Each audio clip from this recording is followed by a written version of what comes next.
Feel better. All right, so we are going to try and close out chapter 4. Mm-hmm. And, well, let's do this. We need to pray first, and then I'm going to have Richard take the lead because this is my favorite. Because it's his favorite subject. I have a book on it, so I'm an expert too. Yeah, so I'll tell you what. I'll pray, and then Richard, I want you to jump us off on what you want to go on this. Yeah, one, okay? yeah. All right, God, thank you for this fellowship, this brotherhood. Thank you for your word. Thank you for your Son, who enables us to learn and forgive and grow. God, I pray you will cover this time with your Spirit, that we may actually engage in a meaningful way that glorifies you, that brings unity and healing to the world. Because that is part of why you died. You died to forgive us of our sins and heal us, but also to heal this world, God. So help us to do the gospel work right now of bringing healing to this community, to this world, as we discuss these hard things. In Jesus' name we pray. Amen. Amen. All right. So guys, at the end of one of the last episodes, I remember, I think, Kamar, you said something I said that might have sounded a little bit crazy, but lynching did so much for our country.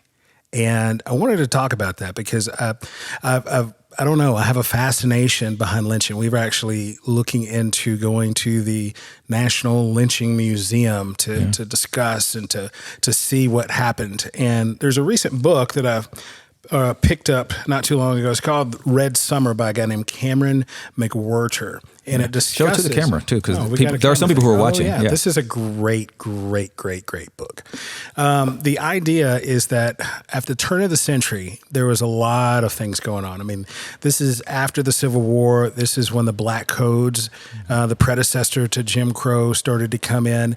The war was upon us. The Great World War I was there. I mean, if you guys remember, I think it was 1918 was the Spanish flu that killed so many people. And then 1919 comes. The soldiers are returning from war. For one of the first times ever, you've got large numbers of African Americans going overseas. They're being put in war situations along beside their white counterparts. They're going to countries. They're feeling like real men for the very first time. I mean, they're going into places like Germany and different places, and they're being treated like men, like soldiers, like heroes, like warriors. And they get a taste of this freedom, and then they come home. So in 1919, very interesting things begin to happen.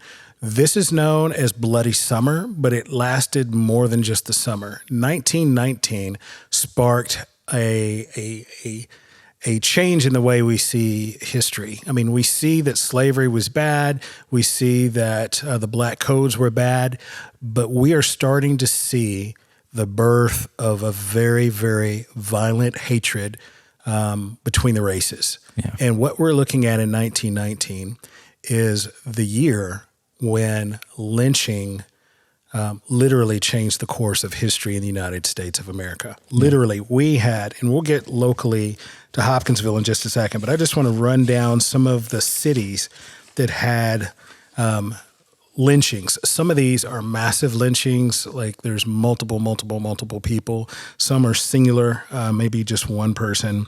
But Charleston, South Carolina, there's Ellisville, Cleveland, Longview, Washington, D.C., Chicago, Austin, Texas, Knoxville, Tennessee, which my wife is from Knoxville, Tennessee.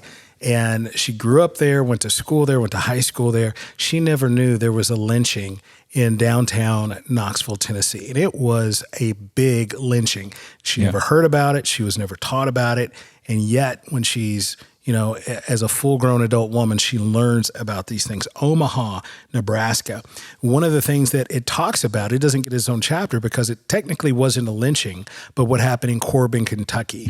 In Corbin, Kentucky, literally every African-American male, female, and child was literally ran out of town, put on a rail car, and sent to Knoxville because of white hatred. Yeah. Now, we're going to talk about actual lynchings that took place right here in Hopkinsville, Kentucky. And we do that because we need to know our history, but also in the fact that there was a growing hatred. There was something called the new Klan that was about to emerge.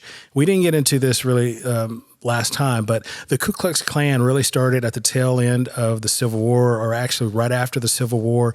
We know that Nathan Bedford Forrest did not start it, but he was considered the first grand wizard of the Ku Klux Klan, which slightly had a different take. Although they did some violent things, they were not known for being aggressively terroristic as they became later on. So there was another iteration of the Klan that started right around this time. And it's important to us because if you Google where are white supremacist groups in the country, you will get a map dotted all over the country. And as you begin to zoom in to where we're located in Western Kentucky, matter of fact, if you zoom in to Hopkinsville, you'll see directly north at a little town that got hit by a tornado not too long ago called Dawson Springs. And there is a certified official Ku Klux Klan chapter that is right there. And this is a part of the Klan that historically has been known to terrorize people of color, to terrorize and to kill, and to scare, to put fear into. That organization still exist as we, as pastors, discuss the multi-ethnic possibilities, racial reconciliation in the community that we live in. We see something just to the north of us that would want to stop all that. Yeah. So as we get in this conversation about lynching, it's important. And I say, and we can get into this, but I say it was so important. And that lynching, and this sounds horrible, was one of the best things that could have happened because in 1919, we see something interesting. There was a group called the NAACP. Yeah. We talked a lot about W.E.B. Du Bois last year, or last episode. I mean, I talked about him last year too. Yeah, we did. We always talk about W.E.B. Du Bois. But the one thing about him is he actually said that. He said that lynching was actually a good thing because it brought so much awareness to the cause of black people around the country that otherwise people never would have known how bad people were treated. That was Ida B. Wells, right?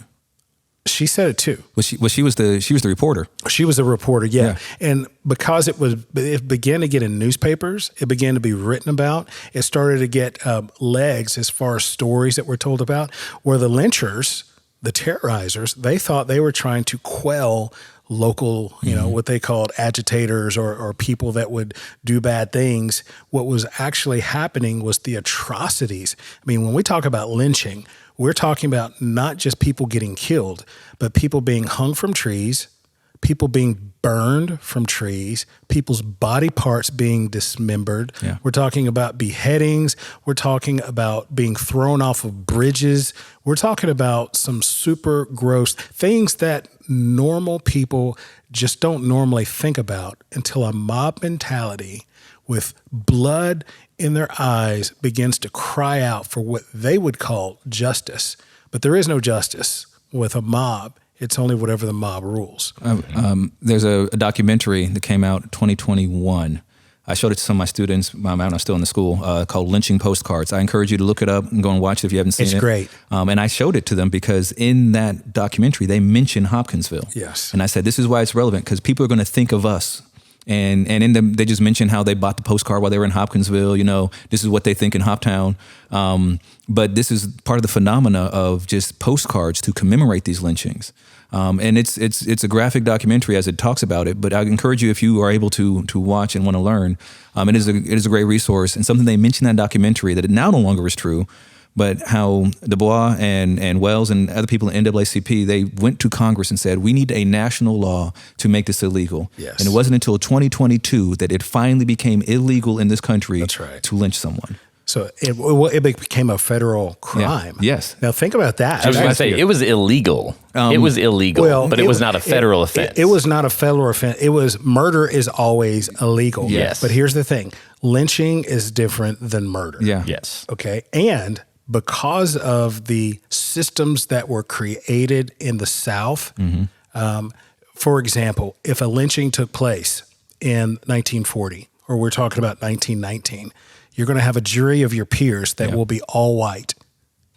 And they're going to go in a courtroom and they're going to look at a white man who is accused of killing an African American. Most of those cases are over within an hour. Yeah.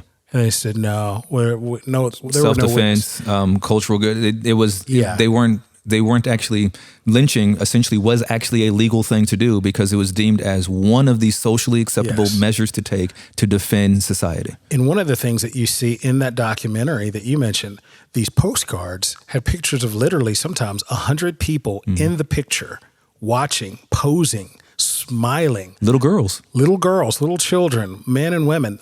Lynching was it wasn't televised. It was broadcasted over the newspaper. They would tell you when a lynching would happen. So imagine this for a second. The newspaper, the Saturday evening newspaper, puts out, tomorrow afternoon, we're going to lynch us a Negro. It's telling you that this crime is about to happen. The fact that it's lynching means that it wasn't litigated. It wasn't adjudicated. It didn't go to court. There was no jury. There was no conviction. It was just fear. And the majority of times when we see Red Summer, it was because there was an accusation, and we'll see this even in Hopkinsville. There was an accusation of an African American that had touched a white woman or presumably or allegedly tried to have a relationship with a white woman, and that angered the white population to the point of, we need to put a message out there that this is not accepted or tolerated. So let's get some good old boys together and go and do what we do. Yeah. Brandon, before we get even deeper into, because we're going to talk about so many things. Because I will never know what it feels like to be a white guy. I won't. And conversely, I will never know what it feels like to be a black man. Yeah, that's why we have conversations so that we can learn. But I want to know, what does the word, the topic, this idea, what does it feel like for you when we talk about lynching, this idea? Because we have, and we're different because I grew up in California, grew up in Tennessee, you grew up in the South. So there's different, yes. But still, I would say that even though Richard and I have different ideas, our idea might be a lot more in common than what your idea might be. I don't know. What do you think of? What does this idea of lynching even bring to mind for you? Well, I think about the tragedy of it, right? This is a travesty. And if we can't agree that this is wrong, and if it's not until 2022 that it's illegal, we should kind of rethink some things. That's what I approach it as. I don't have as much of the visceral reaction of that could have been me, because it probably couldn't have been me. But I do have that sense of, this is horrible. And I do go back to an earlier discussion about power and how this is that attempt to take what power had been given by the law before and to reinstate that, or to reestablish that power now outside of the law. Yeah. And that was my point earlier. Lynching was always illegal, right? Murder was always illegal. Yeah. But it was the state's recognition of this as... And I have a slight pushback. I think the idea of lynching should be illegal, but I think we would have to dig the internet pretty severely to find a case of where someone was convicted of lynching back when we're talking. Oh yeah, no, I agree. It doesn't make it right. So if it wasn't, it was always immoral. It was always immoral. That's but what it I'm wasn't always illegal. Yeah, that's what I'm trying to say. I think that's what your pushback, because because for Brandon, your heart is, this is wrong. It must be illegal. Sorry, Brandon, but that's not how America works. Right. No. I get that, but that's what I'm pushing back on. Is just because the U.S. says this is illegal doesn't mean it was ever okay. Yeah. And that's the part that I'm just like, I don't understand. I can't put myself in the mindset of somebody that says, I'm going to the lynching. Yay. Yeah. And that's what I was about to say. It wasn't immoral for white Southerners. No. I'm sure there were some that were completely, terrified or mortified by the idea. But when you see these postcards, when you see hundreds of people, men, women, and children showing up, eating picnic baskets of food, it was a picnic. And think of the optics. They were under the assumption that this person that's being lynched got caught, did something so wrong that we've got to show them who's in control. Yeah. I think that's the key there, is that it's that exercise of power. And I've talked about before in the West, growing up where I did, the whole idea of vigilante justice. Yeah. Right. I mean, that's a key part of the story of the part of the country where I came from. Yeah. Right. And now I look back at that and I say, some of the heroes of the West were wrong in how they carried out that justice. Yeah, they were deputized murderers. Deputized, yeah, absolutely. And I think that ability to say, whether it's motivated for whatever its motivation, it's still wrong to go outside of the law Right. in this instance, in this way, right? It's wrong no matter if that's a white guy or a black guy up there.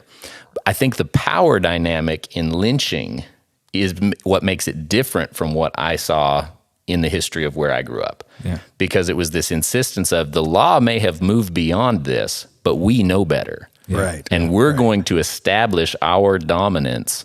And so my reaction is, that's horrible. Yeah. Right? Like that's terrible.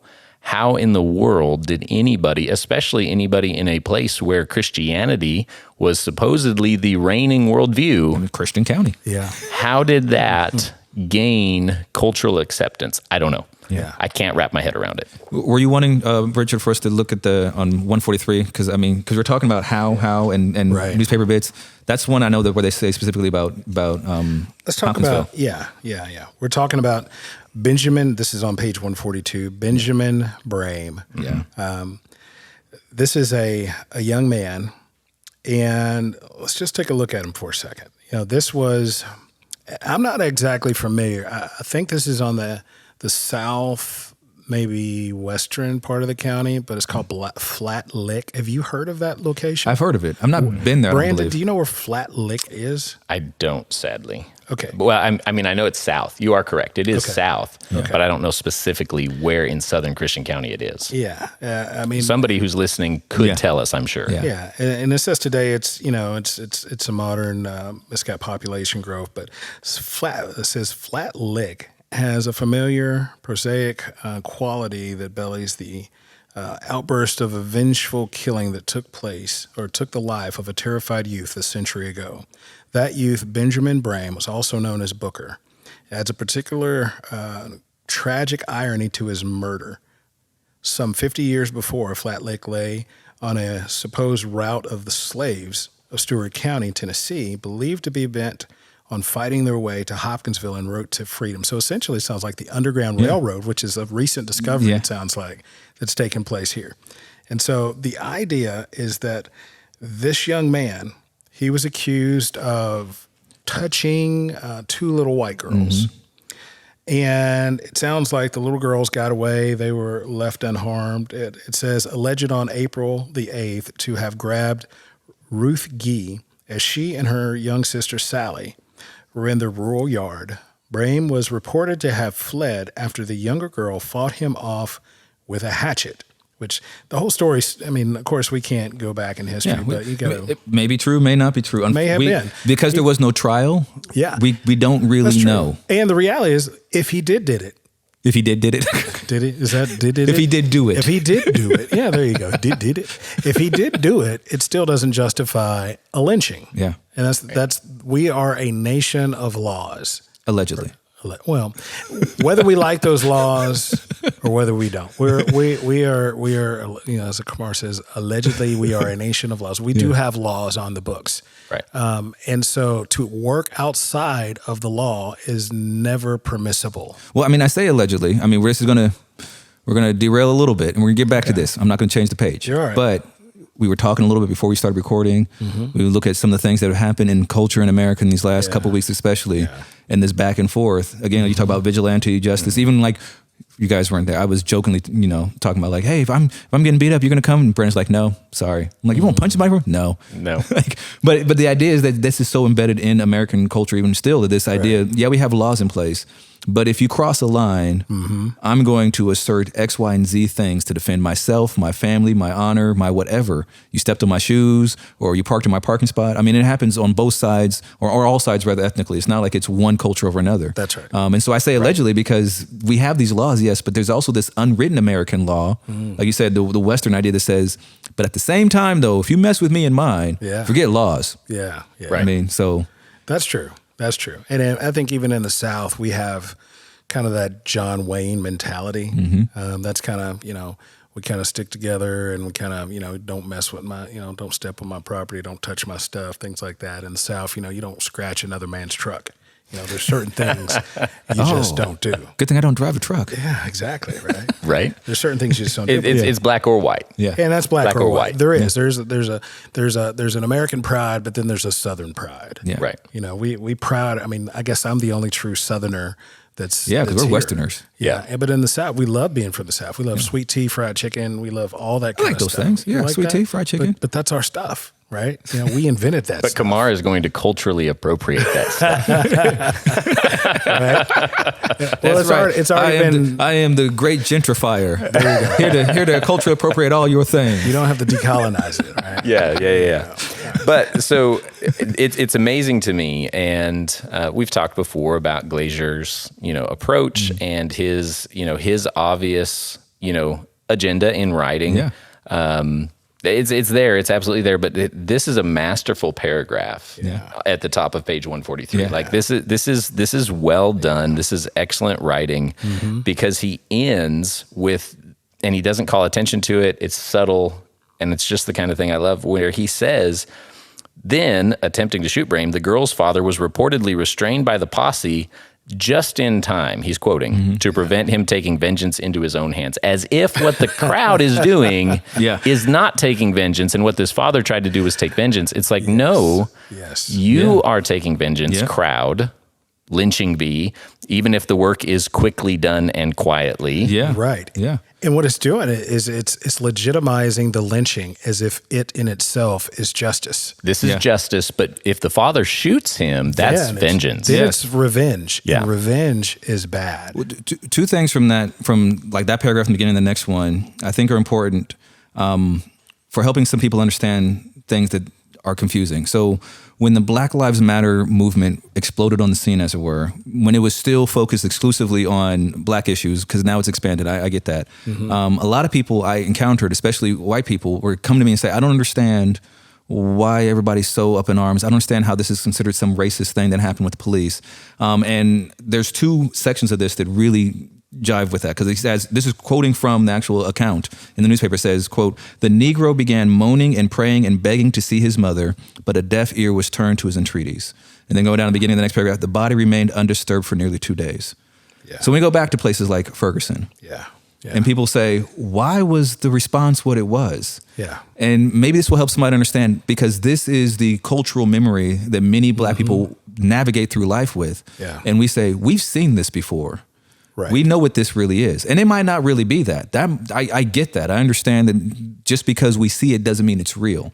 Just because we feel it doesn't mean it's appropriate to feel it. But that might help some other people to say, well, I don't see what you see. Why do you see it? Because this is the history. And not only that, I mean, you're talking about Ferguson, which was, and the fallout of that was based on this, police and different things. Where did modern policing come from? Yeah. Our idea of modern policing. Do you know where that came from? Slave catching. Exactly. You didn't know that run part? away. Yeah. I mean, if you can just simply find this out really, really easy. Runaway slaves were property. And we've discussed this before. A full-grown slave was essentially the amount of a new car. Yeah. And they would just run off. And so what would happen is they would almost deputize a group of men to go and find them, and they would be brought back. Well, and then of course you had the Fugitive Slave Act and things like that, which made that even more popular. People made money off of that. But our idea of modern policing had its origins from slavery. Yeah. And I don't think people think about that, know that, or realize that. But when you look from the history over and over and over again, from slavery to those deputized people who would go and capture to look for African American men specifically. And then you see a pattern of lynching throughout the South that our justice system evaded. I mean, you said even until 2022, the idea of lynching, sure, I could be caught for a state crime. I could be caught for murder. But the idea that if 20 people wanted to get rid of my life up until a year ago, it was not a federal crime. It was just, another standard crime. But the local idea, issue. It was a local issue, something someone shouldn't have to deal with. But the idea is that, no, there's been a lot of history that builds up to Kamar's point, is that when people see these things on television, they become incendiary, because we've said this before, African Americans, they have a good memory. Yeah. When things are triggering moments, it links back to moments like Mr. Brame. It goes back to slavery. A lot of times it goes back to 1919 and Red Summer. It goes through Jim Crow. It goes through a lot of different episodes throughout history that says, whoa, things in our life have not been good. And when those triggering moments happen, it reminds us that even though things have changed, have they really? You mentioned last episode more, and I told my wife after recording, I'm like, it was funny because Brandon mentioned this word, not me. But you talked about systems and systems that exist. Right. And so getting to this idea of the beginnings of modern policing and all that in America, I was thinking about what you said about systems and how it's actually mentioned in this chapter, and just a gospel idea about this. Okay, so as pastors, as Christians, we believe that our lives were originally built on a bad foundation, but Christ comes and saves and gives us a new foundation. He is that cornerstone. He is the foundation. This is that newness of life. And I think that part of the problem is that some of the conversation we have around these things in America is all about, well, the foundation's good. Yeah. The problem is the building. Well, there are other people who are saying, no, I think the foundation's actually the problem. Yeah. And one of the things that I'm hoping will come out of this discussion that we're having and other people who are engaging in it is realizing that, it may not be the foundation needs to be completely destroyed, but there are definitely some issues within the foundation that we need to at least recognize and address. If your foundation is cracked, ignoring it's not going to fix it. That's right. You can't say, well, if we have a right earthquake come along, it'll realign it. No, we don't want that. That's not what we're relying on at this point. Well, I think about this, and I just see so many parallels to some of the situations we've seen in recent years where, the response from a lot of people, and I don't think it's just white people or just black people, that are in view here. We're a complex society, and you have, all kinds of different perspectives coming from all different sort of racial standpoints. But a lot of the response conservatively to, say, Ferguson or to Minneapolis is, first off, well, that person was a criminal. But them being a criminal doesn't justify exactly this. Yeah. And Brame may have grabbed these young white ladies. maybe. Yeah. Maybe he did assault them. Yeah.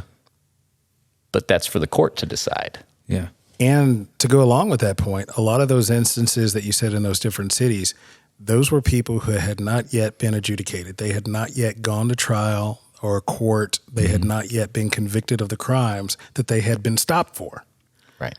And so when the extra violence that was, put on them, it was done outside of what the law and justice would have prescribed for them. Right. And that's, I think the problem is when our discussion, you talk about foundation, when our foundation is, well, they're a criminal, so basically whatever we can do whatever we want to them. Well, that's a bad foundation. Yeah. But it's also a bad foundation, and this, I think, is also missed in the broader discussion. It's also a bad foundation to assume that in a fallen world, That's right.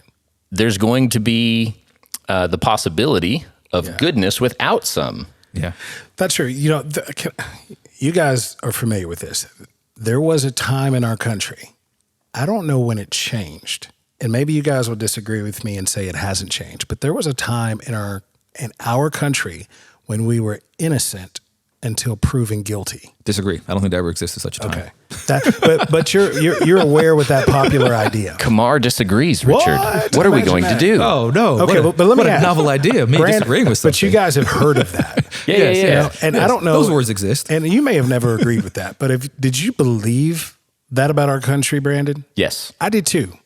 I did too. But Kamar does not. Remember, okay, full disclosure, remember, my dad was a Black Panther. So I was raised with a different set of teaching of history growing up. All power to the people. Yes, but to all people. But I was always taught from the beginning of seeing that, you know what, honestly, in this country, if you have enough money, you're innocent until proven guilty. And or if you are the right color, you are innocent until proven guilty. And or if you come from the right place. And so let's say not to make it a black issue. If you are a poor white Southerner from Appalachia, you are almost never innocent until proven guilty. Right. Okay. So it's not just a black issue or even just a Western, like that was the way I was raised to view it. Right. And my life experiences have shown to me that was a proper teaching from my parents, that in this country, really, if you have enough money, you come from the right family, if you have the right skin color for the situation, then you are innocent until proven guilty. But short of that, you're guilty until proven innocent. I wish you could have enjoyed the innocence that Richard and I did. A moment of just childlike It was great. faith in the system. Never We had are innocent until proven guilty. Yeah. How long did you believe I love that you're not disagreeing with me. How long did you believe it? I probably believed that till I was around 20, 21 years old. Wow. Yeah. Because think about it like this. If Opie went to the drugstore in Mayberry, and let's just say that Opie stole a piece of candy, and nobody's going to believe Opie stole anything, right? Everybody's going to believe good about Opie. It's Mayberry. All right. So I was 5. I was 5 years old, and this is when it solidified. My parents had always taught me. I was 5 years old. I was going to a private Christian school at the time, and my friend Lewis, I remember his name and everything. His grandmother actually was my kindergarten teacher too.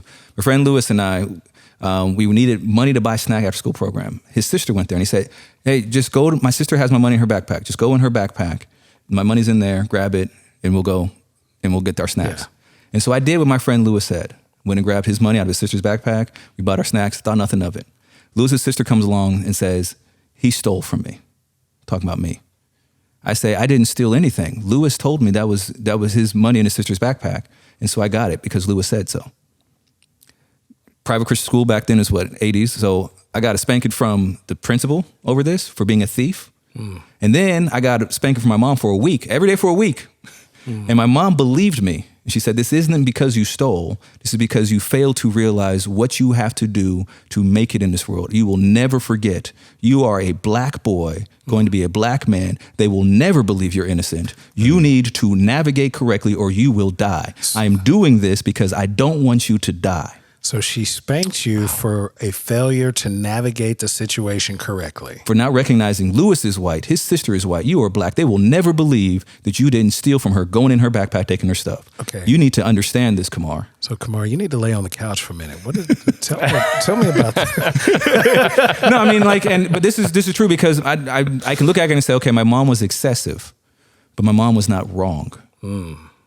I wish you were wrong about what it takes to navigate this world, but she wasn't wrong. The way she handled it, excessive. But when I bring into the trauma, the fact of what she went through in integrating her school, you know, when I think about all those things, I can say, okay, I understand where she came from with that. Right. Was that the right way to teach me that lesson? I don't know that it was, but at the same time, I still remember that lesson. But you remember. And I never made that mistake again.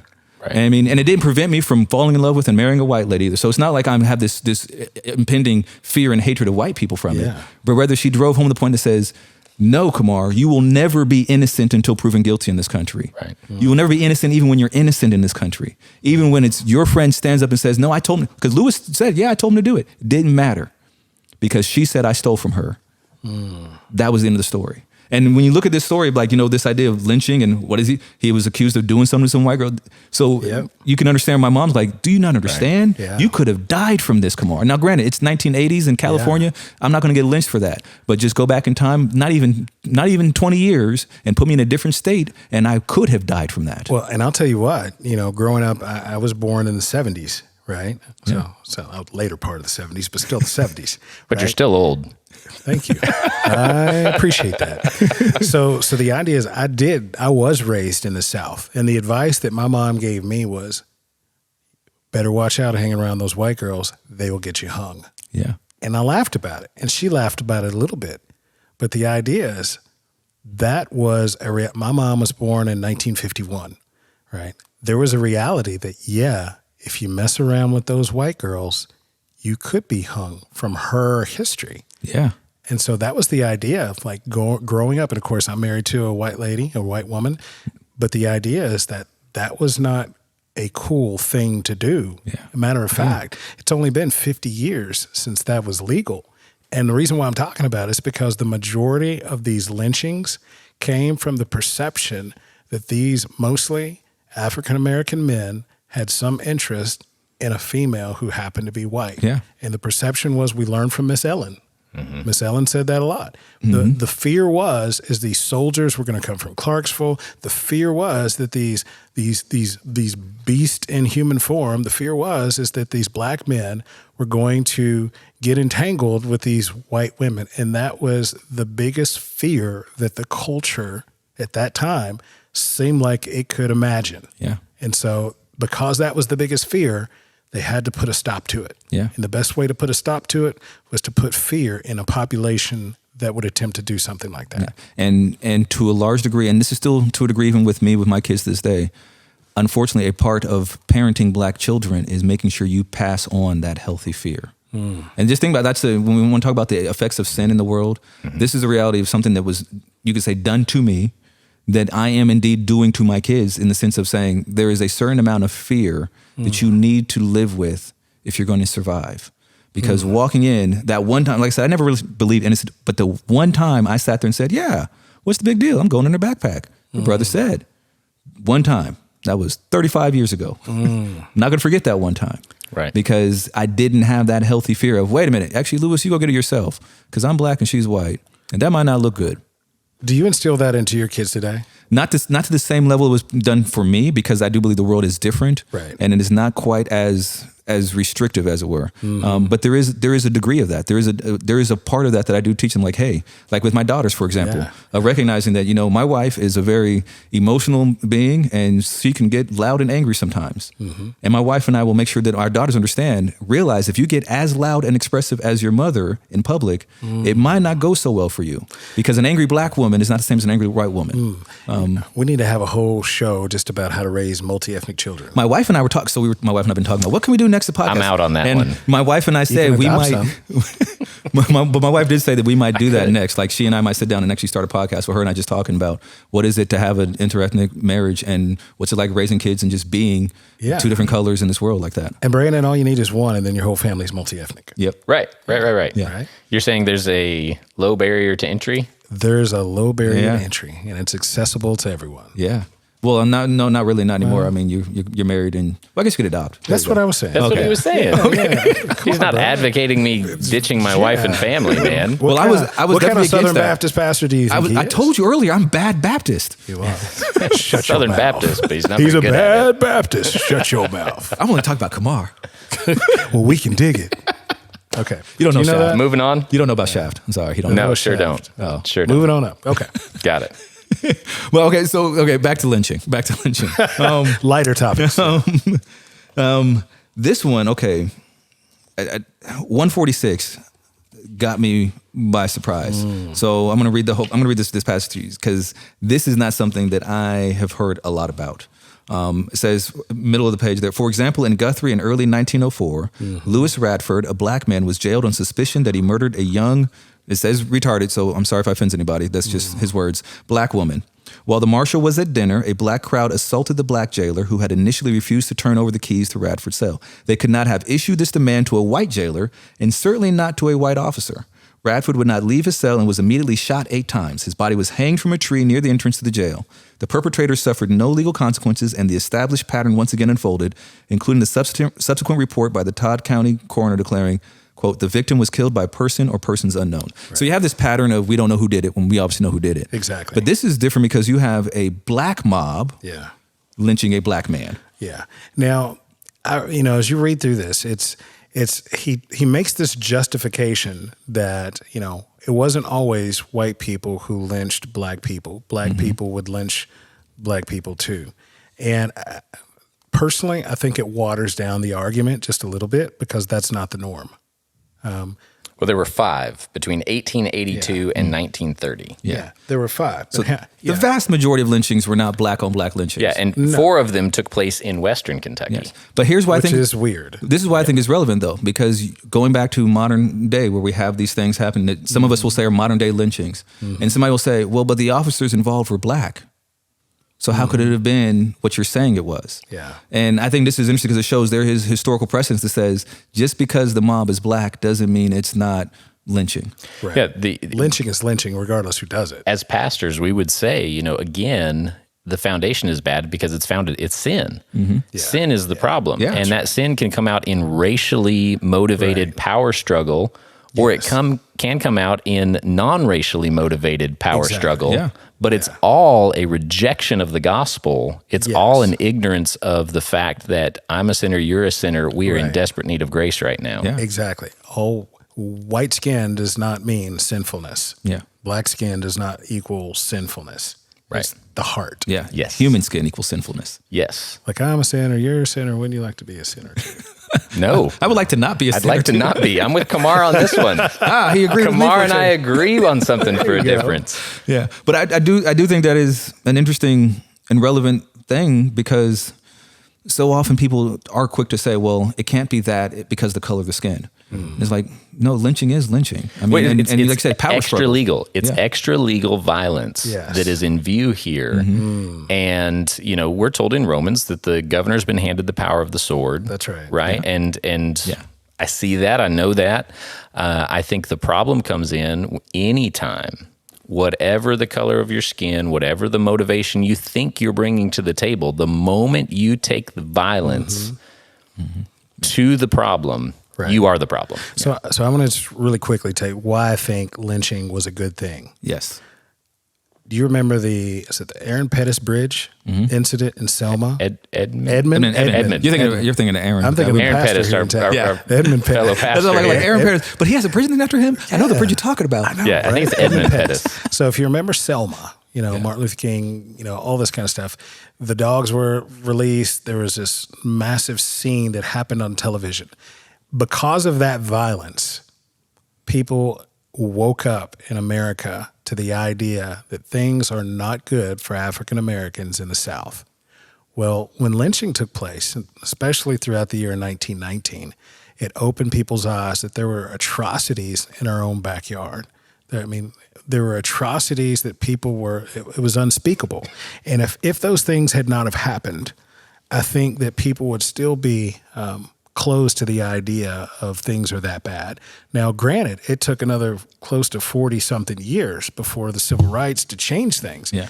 But that was definitely a motivator for specifically groups like the NAACP because they saw the enrollment of those interested in having an advocate on their side go through the roof. Yeah. And that meant a greater position to speak to politicians, a greater opportunity to speak across the country, and even around the world to get the world's eyes on what was going. Because, to be honest, nobody really knew how bad it was until word started to get out about it. Mm-hmm. I don't disagree with that part. I think, okay, you're right. It helped get people's attention on it. But I think what we've seen, especially most recently too, again, with the Black Lives Matter movement, I think that the downside of that being the inciting point of change is that then people think if we just deal with that one thing, the problem is gone. Yeah. And so once lynching was no longer in the news a bunch anymore, I think that's why it took till the 60s, because they're like, well, lynching stopped. You should be happy now. Or even now, it's like, well, I'm not seeing in the news every day that police are detaining and killing a black person. So that means it's all been solved, right? And I think that when we're responding only to these moments like that, it's like in medicine. If I have a patient who keeps coming to me and they keep having medical crisis after medical crisis, and I resolve it, I give them that medication, that's that, I didn't solve the problem. There's something going on in this person's body that's not being understood, that's causing chronic disease. And the chronic disease of essentially this sin at the heart of America, of racism. I mean, there's a racism sin it still that's hasn't at the been foundation. solved. It's not been. And as long as we're having these extreme things motivating us, again, like what's happened recently just last weekend, right? Yeah. If these extreme things are the only thing motivating us, we will never solve the problem. We need to be motivated by something deeper. And misdiagnosing the problem. Yeah. That's right. The problem is the police. No, the problem is not the police. No, they have legal authority to enforce laws. They have the legal right to do this. Yeah. But an individual police officer may exceed that, and it might become that extra legal violence. Yeah. Right. It's not saying the police are the problem. It's also not saying that, that the criminals aren't criminals. Yeah. To say you shouldn't be going here with this. Yeah. Again, as pastors, we say the problem is not the color of your skin. The problem is not, the law or the lack of law or the problem's sin. Yeah. It is sin. And the hard work is not only the gospel, it's discipleship. Yeah. It's the idea that, yes, somebody has to go and share the good news. Somebody has to go to the racist heart of the most racist person, to the darkest heart of the darkest person, and proclaim a gospel of truth, a gospel of forgiveness, a gospel of love, a gospel that God can take the heart that's made of stone and change it into a heart of flesh, or give a new heart that's made of flesh. And then we have to disciple those folks. Because even if we march down to the center of wherever that KKK chapter is in Dawson Springs, and we proclaim the gospel to every Klan member, they still have a mind that needs to be transformed. They still have neural pathways that think some kind of a way that leads them to think racist thoughts. They still have to be discipled. And I think that's the job of every Christian. I think that's why this is important, that every person who's listening to this, not just pastors, we have an active role in helping our community by simply not only sharing the gospel, but making disciples. Yes. And if we were to do that, if we were to take Jesus at his word, when he in Matthew 28:19, and actually go therefore and make disciples, which is a process that's not always easy. It's kind of like, cleaning and gutting fish. It's nasty. It's smelly. You're going to get into some stuff that you may not necessarily be familiar with, but it doesn't mean that we still don't have that Jesus-given mandate to help make followers of him. And that's what we're called to do. Amen. One last question before we close this episode out. Back to you, Brandon, on this one, because one, I feel like we do a lot more talking sometimes, Richard and I. But I know intentional. I know that since you and I first started down a journey of this sort of discovery, like when you were reading Invisible Man, and you're like, this is amazing, and you've talked about how this is going to affect what you do with your kids, even. Realizing. So I'm just curious. Ooh. So how has this journey affected the stuff that you talk about in your home with your family? Great question. Yeah, absolutely. So what I am learning, I want to pass on to my kids. Mm-hmm. My dad used to tell me, he said, I don't want you to just use your head. Yeah. I want you to use every brain that you can borrow. Yeah. I want you to learn from my experience. I don't want you to have to make all the same mistakes, that kind of stuff. And that kind of got built into, this is what a good parent does. Yeah. When I learned something that it would have been great for me to have learned 30 years ago, I want to make sure my kids learn it now, so that they can then learn something 30 years from now they wish they would have learned when they were 8. But we're seeing the tide rising, you know, so to speak. And so it's just changed. Like when we go to the library, something as simple as going to the library, I'm intentionally selecting books that might be coming from a different perspective, right? Like here's a celebration of Black culture, and somebody says, well, you're not Black. No, I'm not, and my kids aren't either. That's not going to change, but I want them to understand more than I did of what it's like to be Black. I want them to hear from that perspective so that later, when they're confronting the challenges of whatever their day is going to be, because I don't know. I can't get concerned with teaching my kids everything, every point, this is what you think. What I desperately want to do is teach them how to think. And so exposing them to broader viewpoints maybe than I was exposed to, introducing these kind of conversations, pushing back at the very simplistic answers that their culture is often giving them. I think those are some of the key ways for me where it's like, you're not Black, you're not going to be Black, but you need to understand more than you do now what it is like to be Black. Hear from that perspective, value other voices, celebrate diversity. And man, that term has become so used, it's been watered down. I think about Richard all the time. You saying, what would be great is if we had some more diversity, because then we could be more diverse and then we could celebrate diversity. It's like, it's this catchphrase, but it's like, as Christ followers, man, that's what we got. Like that's where we're going, is this incredible unity that's been built out of this diversity. It's not homogeneity. Sunday we were talking about husbands and wives, but I was talking about, nobody wants to eat their meal in a blender. Nobody wants to just get that steak, get that mashed potatoes, get the rolls and just throw it in a blender and let me drink it out of a straw. No, we like the differences. And what it is together is better than what it could be separately. That's right. Yeah. So extended rant in answer to your question, I guess, but this wanting to help us all understand all the different perspectives and how those things point us to the goodness of God. No, and I appreciate you doing that. And I wanted to ask that just because I don't know if you knew, Richard, that he was, but like I can see that where like whole reason I'm like, man, I didn't know this. All right, I got. You talk about like that with your kids? I don't do that. And I hadn't actually gotten any input from you what you're doing with it. Yeah. But I think it is a good thing because there are people, I know some people like who listening and we get feedback from them. Yeah. And I know they're enjoying seeing this conversation, hearing this conversation. But there might be others who are listening like, all right, I get it. I'm not black. Yeah. What do I do with this? What do I do with this? Yeah. And you gave a great example because for me, what I do with my kids is different. What Richard does with his kids is different. Yeah. What you do with your kids, everybody's going to be different. But some people are going to sit there and say, how do I begin this conversation? And that's a great way, like you said, just go to the library and just start being intentional on what books you pick up. Yeah. And saying, hey, guys.